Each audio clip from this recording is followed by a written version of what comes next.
때로 어려움의 일들을 당하는 것은 이 정체성이 혼란이 오기 때문에 그렇습니다. 어린 아이에서부터 성년으로 변해가는 과정 속에서 내가 누군가 라고 하는 그런 질문들이 생길 수 있는데요.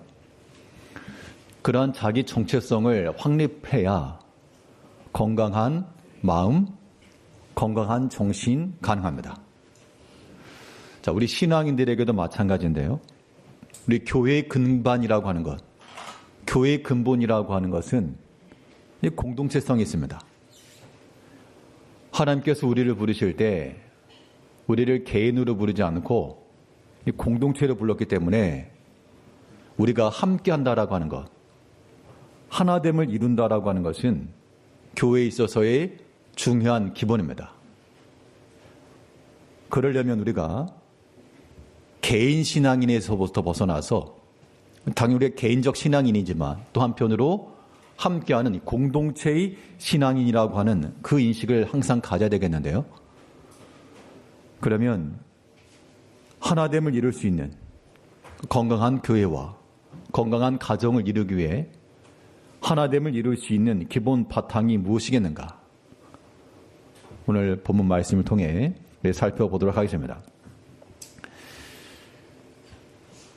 이 공동체를 이루는 가장 기본은 예수님께서 이미 그의 십자가에서 보여주신 것처럼 사랑과 용서입니다.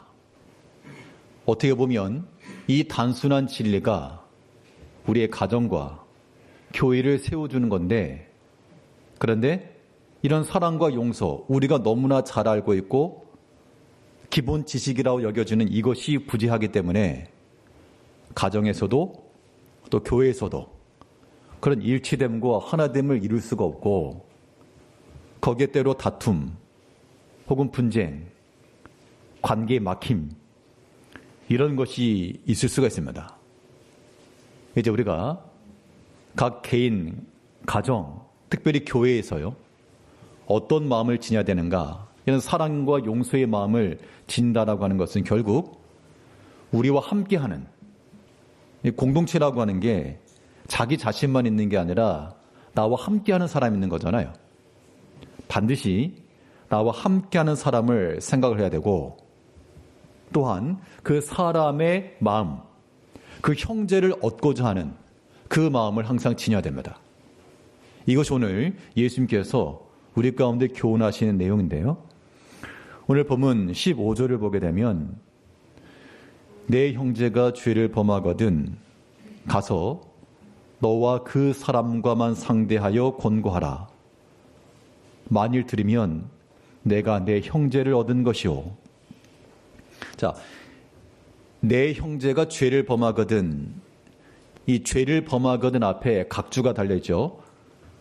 숫자로 아마 써 있는 게 있을 건데 그 내용을 보면 어떤 사본에 이렇게 기록되어서 내 형제가 내게 죄를 지면, 이게 얘기입니다.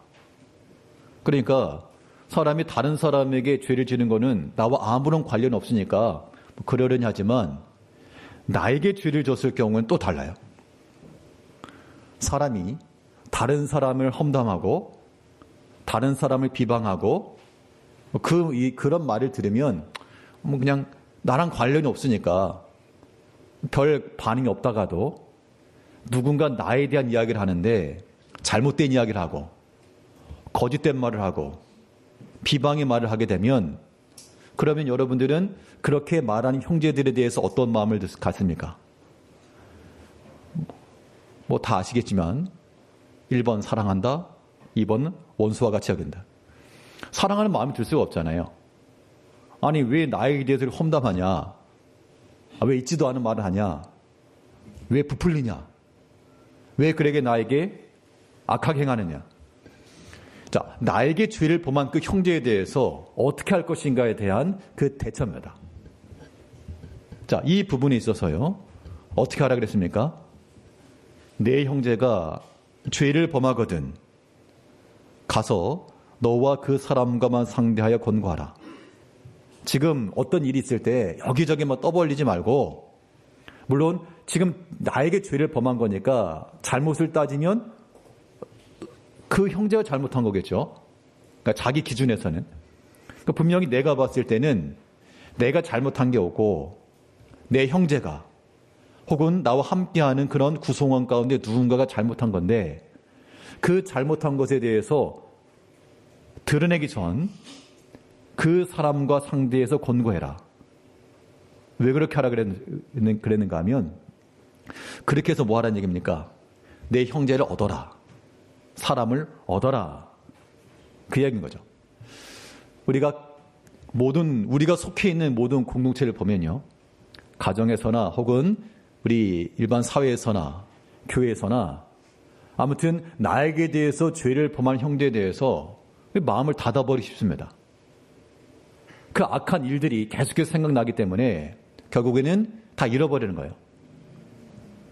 그런데 예수님께서 하신 말씀은 분명 그가 너에게 죄를 범했어도 그 정의를 가지고 공의를 가지고 누가 잘했냐 못했냐 그렇게 행하지 말고 먼저 그에게 권고하여 그 사람을 얻도록 하라. 이게 결코 쉬운 일은 아닙니다. 이게 현실 가운데서 적용되려면 이게 절대 쉬운 게 아니죠. 우리 자신에게서 일어난 일들, 내가 당하는 그러한 부당한 대우들, 이런 것들에 대해서 사람의 마음, 감정으로 나타나지 말고 그런 것들이 우리가 믿음으로 걸러줘야 되겠는데요. 그러면 나에 대해서 죄를 범한 형제를 어떻게 우리가 용납할 수 있을까? 방법은 사람의 생각은 절대 불가합니다. 방법은 딱 하나 있는데 그게 뭐냐? 자, 죄인을 용서하는 방법. 예수님께서 보여주신 거죠. 예수님께서 우리를 어떻게 용서하셨습니까? 우리가 다 회개하고 무릎 꿇고 싹싹 들어가지고 그렇게 용서하신 게 아니죠. 우리가 여전히 죄인이었을 때 하나님께서 먼저 우리를 용서하시고 먼저 찾아오시고 먼저 손을 내미셔서 그래서 우리가 하나님 앞에 용서를 받은 겁니다. 사랑이라고 하는 그렇게 실천되는 거예요. 교회 공동체는 마찬가지입니다. 비난을 많이 받죠. 교회가 사랑이 없다. 우리가 교회라고 하는 공동체가 당연히 우리가 사랑으로서 이루어져야 되는데 교회가 사랑이 없냐? 그런 말도 우리가 많이 하거든요. 근데 사실은 교회가 사랑이 없는 게 아니라 내가 사랑이 없는 거죠, 사실은. 그러니까 이런 거예요. 자, 목사가 사랑이 없다. 물론 그것도 맞는 말일 수 있는데 그런 식으로 말하게 되면 본인에게 사랑이 더 없는 게 분명한 거예요. 그러니까 누구라도요. 왜 교회에 사랑이 없냐 그러지 마시고 예수님께서 그 죄인 되었을 때 먼저 용서하신 것처럼 우리가 우리 믿음의 형제들을 얻기 위해서요. 내가 비난하고 싶고 판단하고 싶은 형제가 있잖아요. 예수님께서는 뭐라 했는가? 그 형제를 얻어라. 그 사람을 얻어야 된다. 이것이 우리가 하나님의 교회를 세워나가는 본 바탕입니다. 우리가 서로 간에 판단하지 마시고요.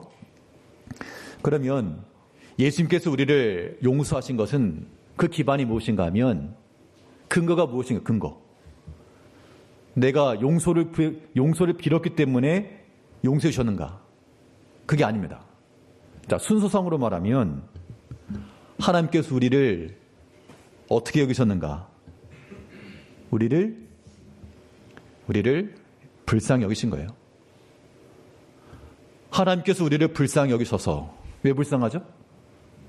그 죄의 결과 있잖아요. 죄의 결과. 죄의 결과라고 하는 것이 사망이요. 이게 영원한 지옥불에 떨어질 건데 우리가 인간적으로도 어려움에 처한 상황을 보게 되면 좀 불쌍한 마음이 들죠. 그런데 하나님께서 이 수많은 사람들 가운데 특별히 그의 선택한 백성들을 불쌍히 여기사 그래서 우리를 용서하시고 그게 하나님이 사람 사랑하신 증거였다는 겁니다. 우리가 하나님 백성들이고 하나님 믿는 자들이니까 이러한 하나님께서 나타내신 사랑하시는 방식을 우리가 따라가야 됩니다.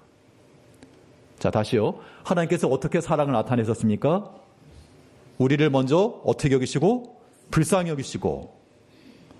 여기시고 용서하사 사랑을 나타내신 거예요.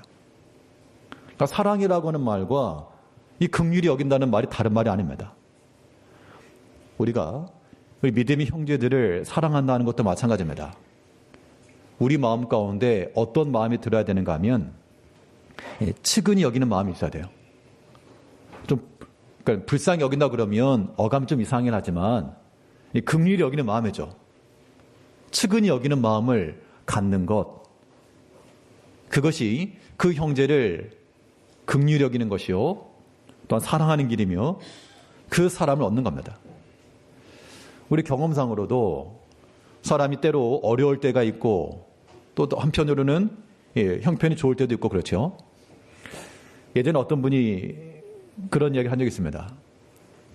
그 차를 가지고 다니면서 이렇게 그 장사를 하시던 분이었는데 내가 그 추울 때 이렇게 장사를 하다 보면 추우니까 그런데 누군가 지나가면서 그 따뜻한 감자를 하나 이렇게 줬답니다. 지나가면서 그 따뜻한 감자를 하나 건네줬는데 그게 너무 고마웠다고. 사실 뭐 감자 그 하나 아무것도 아니지만 지나가면서 이렇게 하나를 베풀었는데 그걸 받은 사람 입장에서는 그냥 감자 하나가 아닌 거죠. 그때 그 추운데 따뜻한 감자를 먹었으니 속도 따뜻해지고 또 누군가 나에게 이렇게 소망의 손을 내밀어 주었으니 참 고마웠을 거 아닙니까? 그런 마음을 갖고 있는 사람은 아마도 그런 비슷한 형편에 처했을 때 또 동일하게 베풀어 줄 가능성이 커요. 그러지 않겠습니까? 내가 정말 춥고 배고플 때 누군가 나에게 아무런 조건도 없이 따뜻한 밥 한 끼를 대접해 준 것을 경험한 사람은 그런 처지에 있는 사람을 보면서 얼마든지 은혜를 베풀어 줄 수가 있어요. 이것이 사람의 마음을 얻는 것이고 사랑의 실천이라는 겁니다. 우리가 믿음의 형제들에 대해서 어떻게 사랑할까? 눈에 좋은 게 보여서 사랑하는 게 아닙니다. 자, 어떻게 사랑을 실천한다고요? 불쌍히 여기는 것, 긍휼히 여겨주는 겁니다. 측은히 여겨주는 것이고 어떻게 하면 건질 수 있을까? 어떻게 하면 살릴 수 있을까? 이런 마음을 생각하는 것, 이것이 하나님께서 보여주신 사랑의 증표라고 하는 겁니다. 우리 구약성경 요엘서 2장 18절을 보게 되면 요엘서 2장 18절 말씀에서 그때 여호와께서 자기의 땅을 극진히 사랑하시어 그의 백성을 불쌍히 여기실 것이라. 하나님께서 그 땅을 사랑하셨다. 땅을 사랑했다라고 하는 게 무슨 땅 자체를 의미하는 게 아니죠. 자, 그 땅에 거하는 자기 백성을 사랑하신 겁니다. 그 백성을 사랑하셔서 그의 백성을 불쌍히 여기실 것이라. 사랑하는 것과 불쌍하는 것이 어떻게 등치가 되겠는가? 그러니까 하나님이 지켜주지 않고 보여주지 않으면 그 백성들 살아갈 수가 없고 그 언약의 땅에 왔다 하더라도 그 주변에 있는 강대국들의 소행과 여호와 율법을 버린 결과 그들이 다 망하게 될 것인데 선지자를 보내고 또 보냈어도 그들이 듣지 않고 하나님의 말씀을 따르지 않을 때라도 하나님께서 그들을 불쌍히 여기사 그 땅을 사랑하시고 그 자녀들을 사랑하심을 나타내 보이신 겁니다. 이제 우리가 하나님을 닮은 자가 돼야 됩니다. 하나님의 자녀들이면 그 부모인 하나님을 닮고 마귀 자녀들은 마귀를 닮고 그거죠. 이제 하나님께서 사람 사랑하심을 나타내셔서 우리를 구원하시고 우리를 얻으신 것처럼 우리도 형제 사랑함을 나타내시고 그 형제 사랑 어떻게 해요? 너 왜 이렇게 못하냐? 왜 잘못하냐? 그렇게가 아니라 우리의 의로움을 가지고서 정죄하는 게 아니고 먼저는 어떤 잘못이 있어도 그 사람과 상대해서 권고해주고 분명 사람이 잘못한 게 있잖아요. 저도 물론 부족한 게 있으니까 잘못한 게 있겠죠. 그때 막 현수 막 붙여가면서 이 목사가 그럴 수 있냐 그러지 마시고 먼저 조용히 찾아오셔가지고 목사님이 그러시면 됩니까? 그럼 제가 모르는 게 있었으면 깨닫고 그럼 잘못한 게 있으면 또 용서도 구하고 바르게 할 수 있죠. 그런 모습들을 우리가 먼저 갖춰가라 그런 얘기입니다. 어찌됐건 여기 중요한 건 무엇인가 하면 사람을 얻는 게 중요해요. 얻는 거. 세상에 어떤 것보다도 한 사람 얻는 게 중요하잖아요. 천하보다 귀한 한 사람이라 그랬고 바로 앞에도 보면 100마리 양 가운데서 99마리는 있고 한 마리 잃어버렸을 때 그 한 마리 찾으려고 수고했던 것처럼 우리가 믿음 안에서요. 우리 모든 믿음의 형제들에 대해서 정죄할 수 있고 판단할 수 있지만 그러나 그 형제가 바로 서기를 바라는 마음으로 긍휼히 여기시고 불쌍히 여기는 마음을 가지고 사랑을 실천해 나가야 됩니다. 그런데 이렇게 우리가 믿음 안에서 서로 사랑하는 거 좋은데 이러려면 우리에게 무엇이 필요한가? 이거 이제 우리 자녀들을 기르다 보면 압니다. 아이들이 부모의 말을 잘 듣습니까? 그 훌륭한 자녀들도 있지만 보통은 또 그렇지 않아가지고 좋게 말하면 또 말을 안 들어요. 좋게 말하면. 한 번 말하면 또 말을 안 듣고. 그럼 그럴 때 어떻게 됩니까? 보통 이제 그러면 이제 목소리가 커지죠. 그런데 그런 우리 육신의 자녀들이라도 우리가 사랑과 용서함을 가지고 끝까지 나가려면 기다려줘야죠. 결국 이 공동체 속에서 사랑과 용서라고 하는 것이 지속적으로 실천되기 위해서는 우리 모두 한 사람 한 사람의 인내하는 마음이 필요합니다. 자, 오늘 본문에서 어느 한 형제가 내게 죄를 범했습니다. 그러면 그때 가지고 막 드러내는 것이 아니라 먼저는 가서 조용히 상대하고 조용히 권면하고 그렇게 해서 형제가 돌아오기를 바라는 것이고 만약 듣지 않으면요. 그 다음에 치는 게 아니고 그 다음에 한 번 더 기다려주고 그래도 듣지 않으면 그 다음에 기다렸다는 치는 게 아니라 그래도 한 번 더 기다려주고 그 기다림이 조금씩 물론 마지막에 가서는 이게 판단하는 거지만 하나님께서 행하시기 전까지는 우리가 인내하면서 받아줘야 될 것을 얘기를 해주고 있습니다. 그게 또한 사랑의 실천 방법이에요. 오늘 보면 17절을 보게 되면 만일 그들의 말도 듣지 않거든 교회의 말하고 교회의 말도 듣지 않거든 이방인과 세례와 같이 여기라. 결과적으로 교회의 말도 듣지 않았다라고 하는 것은 하나님의 말씀의 교훈을 받지 않고 잘못된 것을 고치지 않고 그런 얘기죠. 그러니까 하나님 말씀에 대해서도 받아들이지 않았다는 얘기는 믿지 않는 자와 동일히 여겨라. 그런데 그 전까지 할 수만 있으면 모든 사람으로 더불어 평화하고 할 수만 있으면 한 형제를 살려주고 잡아주고 구원에 이르게 하고 바른 길로 돌이키게 하고 그렇기 때문에 우리가 이런 과정 속에 보다 보면요. 내가 조용히 개인적으로 이야기했을 때 이 관계가 회복되고 돌이켜지는 경우도 있고 그렇지 않을 경우에 어떤 골이 좀 깊어가지고 어떤 나의 의견을 듣지 않았을 때는 그때 두세 사람 이거 뭐 증거 세우려고 간다라기보다도 두세 사람 함께 동행해서 또 그걸 함께 이야기를 들어주고 오해한 게 있으면 좀 풀어주고 그런 중보의 역할을 하는 거 필요하다는 겁니다. 자, 교회 내에도요. 특별히 이 중간의 역할에 서는 역할 이거 중요합니다. 사람이 다 동일하지 않기 때문에 어떤 경우는 좀 극단으로 치우치는 경우가 있고요.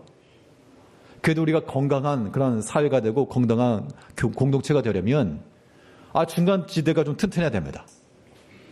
만약 어떤 형제 사이에 갈림이 있고 혹은 오해가 있으면 이걸 좀 풀어줄 수 있는 중간 위치에 서신 분들이 있어야지 그렇지 않고 괜히 또 이렇게 이간질하고 그러면 이건 잃어버리는 겁니다. 우리가 지혜로운 성도님들이 되어가지고 가끔 그런 경우 있어요. 어떤 문제가 있을 때 중간에 서로 풀어주시는 분들이 있고 그런 분들 보면 참 되게 감사해요. 왜냐하면 그래도 믿음 안에서 서로 하나 되게 하려고 하는 모습이 보이니까. 근데 어떤 경우에는 그냥 계속 부채질하는 경우도 있다는 겁니다.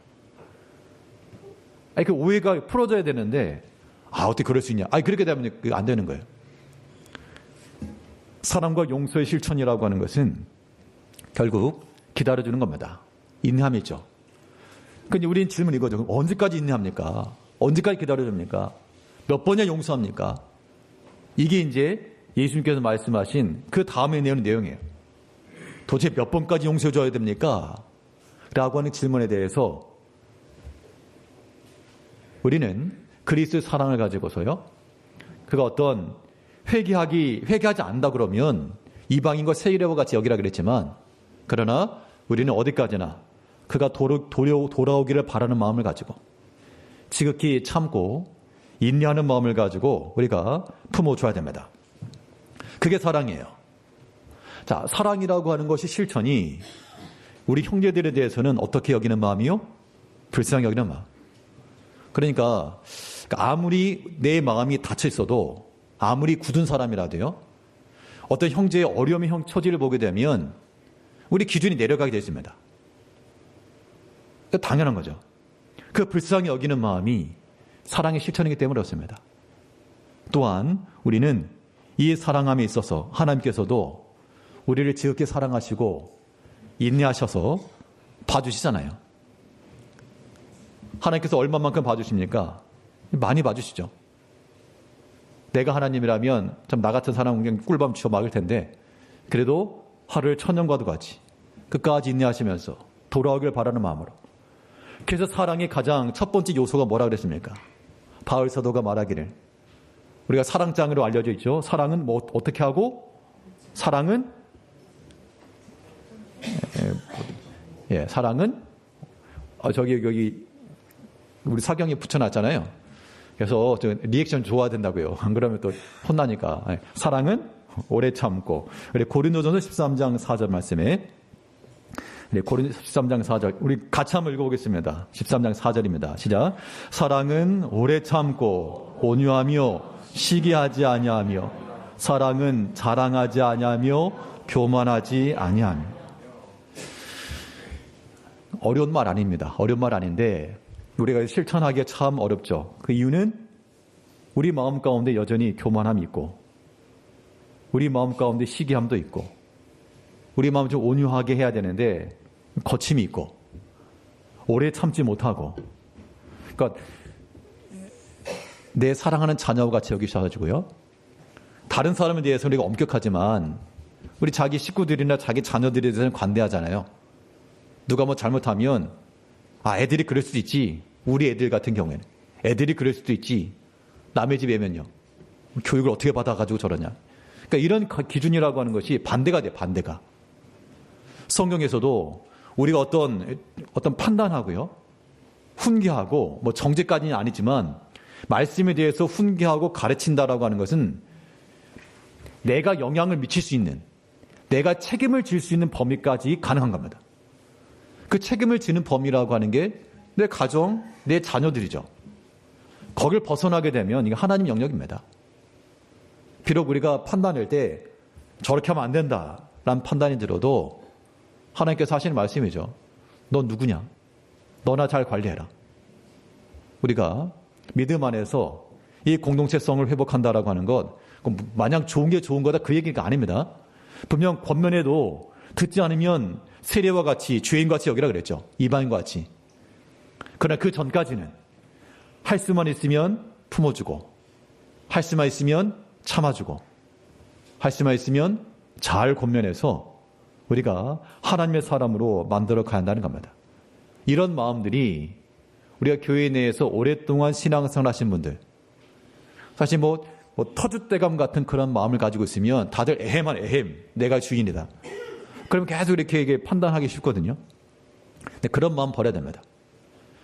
우리가 하나님의 교회 내에서 그 주인된 의식을 가지고 내 것이라 여겨가지고 다 아끼고 또 앞장서 수고하며, 이건 필요하지만 이 주인 노릇하는 것은 하나님이 기뻐하는 게 아니에요. 우리가 어떤 믿음의 형제들이건 또 우리가 아직은 믿음이 크게 있지 못해서 초신자와 같고 또 오랫동안 교회에 다녔어도 믿음이 약할 수 있거든요. 그때 우리 속으로 정말 수십 년 믿어도 왜 저 모양이냐 그런 생각이 들 수는 있지만, 그럴 때마다 어떻게 하시고요? 자기 자신을 돌아보고, 혹은 내가 영향을 미치고 내가 책임져야 될 내 자녀들, 내 식구들 돌아보면서 그런 말을 함부로 하는 거 아닙니다. 우리 어디까지나 오래 참아주고요. 그가 만일 하나님의 말씀을 거절하고 거부하고 그런다면 이제는 더 이상 이방같이 여기겠지만, 할 수만 있으면 내가 조용히 권면해주고 또 함께 찾아가서 권면해주고 교회에서 권면해주고, 이런 모든 과정들을 통해서 이 사랑과 용서의 실천을 통하여 우리 가정과 우리 교회가 건강한 모습을 회복되어가는 그런 복된 공동체 되기를 바라겠습니다. 둘째로 우리 가운데 이 하나됨을 이룰 수 있는 기본 바탕이 무엇인가? 당연히 우리는 이 공동체성이라고 하는 것은 연합과 합심이에요. 자, 이 공동체라고 하는 것, 서로 하나됨을 이루어가는 것이 필요한 겁니다. 오늘 본문에서 예수님께서 말씀하실 때 너희가 왜 용서해 줘야 되느냐? 그 일치와 연합과 하나됨을 이루어야 되기 때문이다. 이제 우리가 이 연합과 일치를 이루기 위해서요, 우리가 마음을 합하여 행하는 것 중요합니다. 오늘 본문 19절을 보게 되면 19절에 진실로 다시 너에게 이르노니 너희 중에 두 사람이 땅에서 합심하여 무엇이든지 구하면 하늘에 계신 내 아버지께서 그들을 위하여 이루게 하시리라. 자, 너희 중 두 사람이 합심해서 구하면, 우리 기도할 때 합심 기도, 이걸 의미하기도 하고요. 이 전체적인 맥락에서는 형제와의 관계성 속에서 이야기하는 거기 때문에 너희가 서로 나뉘지 말고, 서로 끊지 말고, 절연하지 말고, 마음을 같이 하여 마음을 합해라, 그 얘기를 하고 있는 겁니다. 자, 그러면 이 마음을 합하는 것이, 이것도 마찬가지로 어려운 일입니다. 어려운 일이에요. 뭐 아무튼 두 사람만 있어도 어렵고, 세 사람이면 더 어렵고요, 네 사람이면 더 어려웠고요. 그래서 교회 내에 이렇게, 난 예를 들어서 이 자리에 계신 성도님들 한 사람 한 사람 따지면 우리가 한 마음을 모으는 게 거의 불가능에 가깝습니다. 자, 한 마음을 이루는 게 불가능에 가까운데 가능성은 딱 하나. 이것도 예수님께서 보여주시는데, 예수님께서 자기의 생각과 뜻을 내려놓으시고요, 아버지의 뜻을 따랐기 때문에 그러한 삼위일체 하나님의 뜻을 온전히 이루신 겁니다. 우리가 하나 되기 어려운 이유가 뭐냐? 다 자기 중심이기 때문에 어려운 거예요. 다 자기 중심이기 때문에 하나가 안 되는 겁니다. 음식도 자기 입맛이 중심이기 때문에 짜네, 싱겁네, 그렇게 말하는 거죠. 아니, 어떤 사람 짠 거고 어떤 사람 싱거운데 자기 입맛에 짜다고 다 짜다 그러면 어떡합니까? 아, 자기 입맛에 싱겁다고 막 소금 집으면 어떻게 해요, 그러면? 그러니까 사람이 이런 면들에 대해서도 우리 연합과 합심이라고 하는 것은요, 분명 내 기준에 봤을 때 옳고 그름이 있습니다. 근데 어디까지나 자기 기준이니까 그렇죠. 다른 사람이 볼 때는 아닐 수 있는데 우리 이것을 인정하지 못하는 겁니다. 우리 모든 성도들이 한 마음을 품고 나아가려면 내가 무엇을 주장할 것인가, 이걸 생각하기 전에 내가 어디까지 양보할 수 있는가, 그걸 생각하셔야 됩니다. 내가 몇 발짝 뒤로 물러설 것인가. 그런 마음을 가지고 있지 않으면 하나 된다라고 하는 것은 불가합니다. 그러면 그 기준을 어디다 맞출 것인가 하는데요, 어디다 맞출 것이냐? 당연히 우리가 주님께 맞춰야죠. 그래서 그 누구라도 자기의 생각과 입장이라고 하는 것을 과도하게 주장하지 말고, 그렇게 되면 하나가 안 된다니까요. 내가 생각할 때 옳지만, 목사가 생각할 때 옳지만, 장로님이 생각할 때 옳지만, 또 우리 성도님 생각할 때 옳지만, 그러나 하나님께서, 주님께서 어떤 걸 또 기뻐하실까? 라고 하는 것들 생각하고, 또 전체 유익이 무엇일까? 라고 하는 것도 생각하고, 물론 이제 그런 결론이 끝이 내 생각으로 다 이렇게 나오면 참 곤란한 일이에요. 우리가 하나 되는 것, 마음을 합하는 게 중요하다 그랬습니다. 우리가 한 마음을 품고 한 뜻을 가지고 이것을 우리가 아마 노력해야 됩니다. 실질적으로 우리가 이제 교회 내에서 일도 있을 것이고요, 또 우리가 어떤 전도회별로도 어떤 모임도 있겠죠. 어떤 일을 하다 보면 혼자 할 수 없으니까 서로 의견을 함께 나눠야 되는데 일치가 안 된다. 일치가 안 되면 이제 일단 분위기 이제 싸해지는 겁니다. 그러면 하다못해 여행을 간다든지 음식을 먹는다든지 마음이 일치가 안 되면요, 그건 즐겁지가 않죠. 그때 해야 될 일이 뭐냐? 요즘 지식을 써야 됩니다. 지혜가 있어야 돼요. 성경에도 보게 되면 부부간에 동거할 때 무엇을 따라 하라 그랬습니까? 지식을 따라 동거하라. 이 말인즉슨 그 상대의 생각과 또한 성향과 이 모든 것들을 좀 알고 선제적으로 좀 대응할 수도 있고 그런 지식이 필요한 거예요. 왜 저 사람은 저렇게 말하냐, 이렇게 행동하냐, 그것도 맞는 말이지만 우리 관계성도 다 알잖아요. 서로 파악을 하잖아요. 그러면 어떤 사람이 하는 말은 말은 저렇게 해도 그 의도는 아닐 것임을 우리가 알아야 되고요. 행동은 저렇게 해도 뭐 그 사람이 악의적으로 행한 것이 아닐 거라라는 그런 판단이 좀 있어줘야 그게 지식을 따라 행하는 거죠. 그렇게 돼야지만 우리가 하나님 이뤄갈 수 있는 겁니다. 또 우리가 한편으로는 함께하는 사람들의 상황들을 이 모든 것들을 좀 알아주고 그런 과정 속에서 일치됨을 이뤄가는 겁니다. 마음을 같이 한다는 것 자체가 같은 사랑을 가지고 있는 거예요. 모든 사람이 똑같은 생각을 가질 수 없죠. 이게 무슨 공산주의도 아니고 서로 생각이 다를 수 있지만 서로가 한 마음을 품다라고 하는 것은 거기에 사랑과 용납과 또한 그리스도 예수 안에서 한 마음을 품고자 하는 의지, 이게 필요한 겁니다. 그 성경에서 말하는 바는 다 서로 자기가 옳다라고 주장하지 말고 너희 서로 마음을 모아라. 마음을 같이 합해라. 이게 성경의 교훈입니다. 우리 빌립보 2장 2절 말씀에서 마음을 같이 하여 같은 사랑을 가지고 뜻을 합하며 한 마음을 품어. 이거 뒤에 보게 되면 이것이 누구의 마음이라 그랬습니까? 이것이 곧 그리스도 예수의 마음이다. 그렇게 말한 거예요. 서로 마음을 높은 데 두지 말고 마음을 같이 하라. 같은 사랑을 가지라. 뜻을 합해라. 마음을 품어줘라. 그러면 그것이 바로 그리스도 예수의 마음을 품는 것이다 라고 말하고 있는 겁니다. 그러니까 내 생각과 조금 달라도요, 우리가 믿음 안에서 행하는 일이면 서로 한 마음을 같이 품어줘야 됩니다. 끝까지 고집하게 되면 어떻게 공동체가 되겠어요? 우리가 서로 아쉬움이 있어도 서로 한 발 물러가면서 서로 조정해 나가야 되겠죠. 그러다 보면 우리가 여러 가지 일들을 이루어가는 겁니다. 우리 어떤 자리를 잡는 것도 마찬가지예요. 사람이 많은 그런 만원 버스나 지하철 안에도 처음에 타면 너무 복잡하잖아요. 근데 이렇게 어떻게 움직이다 보면 사람이 쫙 고정되어 있으면 자리가 안 나지만 서로 부딪히다 보면 저 사람 미니까 좀 밀리고 한편 밀고 들어가고 하다 보면 자기 공간이 생기는 거예요. 그렇게 해서 안정화가 되어 가는 겁니다.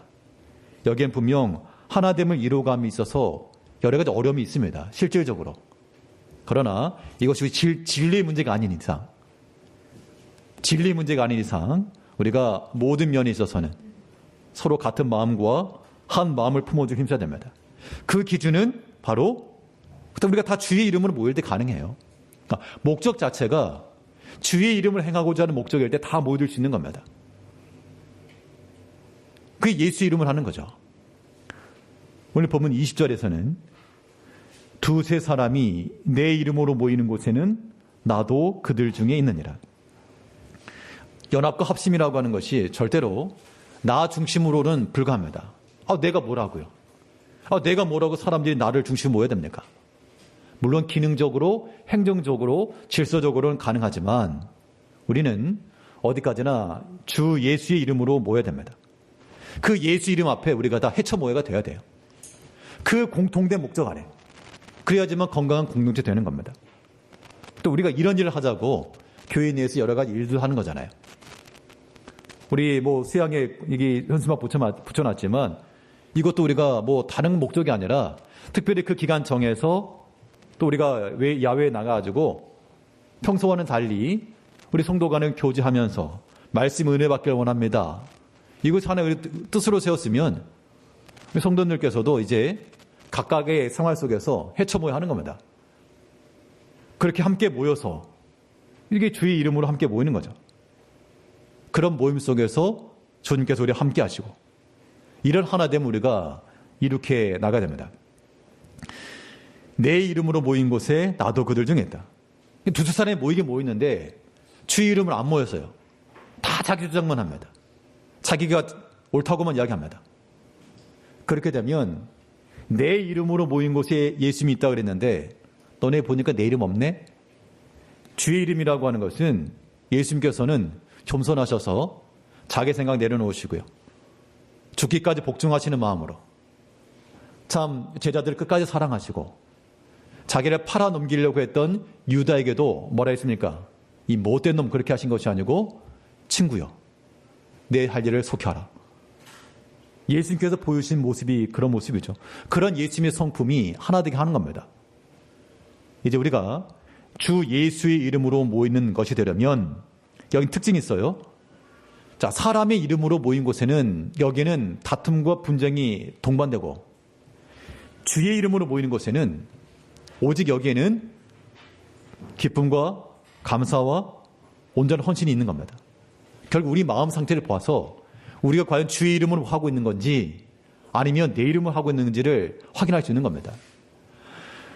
빌립보 2장 3절을 보게 되면 우리가 주의 마음을 가지고 어떻게 될지를 보여주고 있는데요.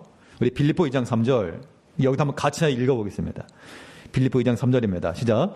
아무 일에든지 다툼이나 허영으로 하지 말고 오직 겸손한 마음으로 각각 자기보다 남을 낮게 여기고. 자, 그러니까 그리스도 예수의 이름으로 할 때 그 특징이 여기는 다툼이 없다는 거예요. 다툼이 언제 나오죠? 내 뜻대로 안 할 때 다툼 나오는 겁니다. 근데 우리가 어떠한 일에 따라갈 때는요, 어떤 일을 결정해놓고 따라갈 때는 다툴 이유가 없잖아요. 왜냐하면 내 의지와 내 결정과 판단도 이미 거기에 합심했기 때문에. 그런데 내가 내 이름으로 모였을 때에는 이제 여기는 함께 하지 않을 경우에 내 의견과 다를 경우에는 다툼이 일어나는데 뭐라 그랬습니까? 아무 일에든지.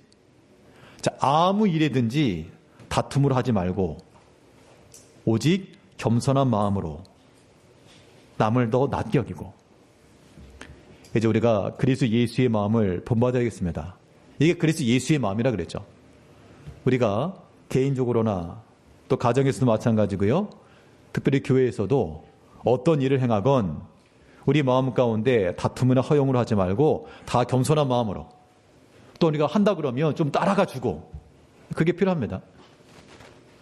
이제 근본 수양회 때 그 조별로 나눠 산다 그랬잖아요. 아마 전도사님께서 아마 전도회장님들한테 뭐 나눠주실 겁니다. 조별 좀 편성하고 하라고.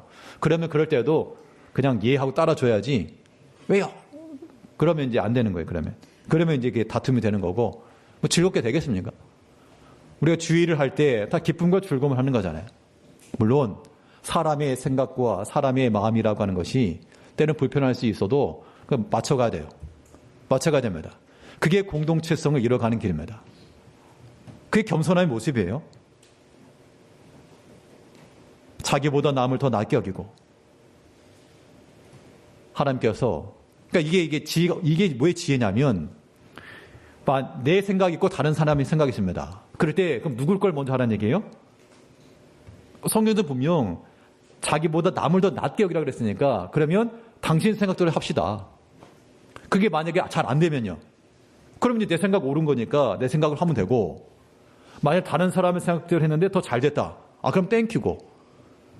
이것도 서로 미루다 보면 이것도 하나가 안 되겠지만, 그래도 서로 마음을 합해서 서로 많은 사람들이 동행할 수 있도록 우리가 믿음 안에서요, 우리의 마음을 서로 맞춰가야 됩니다. 그 기준은 주님의 이름으로, 주의 이름으로. 주의 이름으로 하는 곳에는 여기는 분쟁이 있을 수가 없잖아요. 내가 주를 위해서 일하는데. 그러니까 우리가 우리 자신을 살펴가지고 어떤 일 하는데 내가 막 화가 난다, 막 분노가 일어난다. 그는 90%가 주의 이름으로 설하기보다도 내 이름을 하는 경우가 많아요. 내 이름을 할 때는 잘 돼야지 성공이고, 주의 이름을 할 때는요, 안 돼도, 내 생각대로 안 돼도 이거는 성공과 판단, 손해가 나도 예수님이 나는 거니까, 우리 항상 하나님의 교회 내에서 어떤 일이건 다 기쁨과 즐거움으로 서로 마음을 맞춰가면서 서로 환한 얼굴로, 화난 얼굴 말고 환한 얼굴로 기쁜 마음을 가지고 주의를 감당하셔야 됩니다. 공동체성을 회복한다는 것, 우리가 서로의 사랑과 용납함으로 서로 긍휼히 여겨주시고요. 어떻게 하면 살릴 수 있을까? 어떻게 하면 건져낼 수 있을까? 인내하는 마음을 가지고 사랑을 실천하시고요.